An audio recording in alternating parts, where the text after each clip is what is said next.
প্রিয় দর্শক, আমি এই মুহূর্তে আছি উত্তরা দিয়াবাড়ি মাইলস্টোন স্কুলের ঠিক সামনে।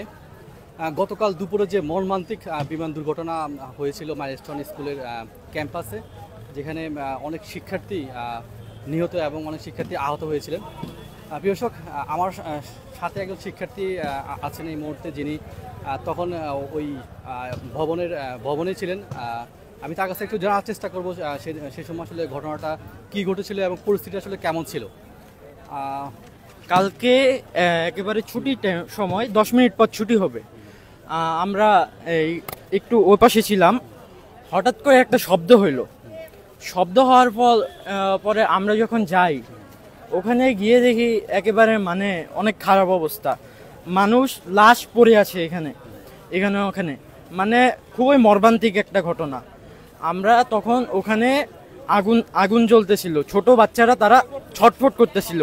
ওখানে ক্লাস প্লে থেকে এইটের বাচ্চাদের ক্লাস হয়, তো তারা জাস্ট দৌড়াচ্ছিল ওখানে তারা কি করবে তারা তো বুঝতে পারছিল না। সেখানে আমাদের বিএনসিসি ভাইয়ারা আছে, যারা আছে তারা সেখানে গিয়ে তাদের হেল্প যাদেরই পারে হেল্প করেছে, অনেকজনকেই উদ্ধার করেছে। কিন্তু আমাদের মিডিয়াকে বলা হয়েছে যে মাত্র 27 জন মারা গিয়েছে, কিন্তু প্রকৃতপক্ষে এখানে অ্যারাউন্ড 200 জনের বেশি মারা গিয়েছে।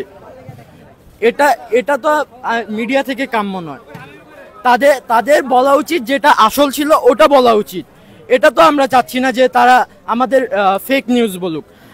আমরা চাচ্ছি যে যারা মারা গিয়েছে তাদের পরিবারকে তাদের লাশটা দেওয়া হোক, এবং যতগুলো মারা গেছে তা বলা হোক।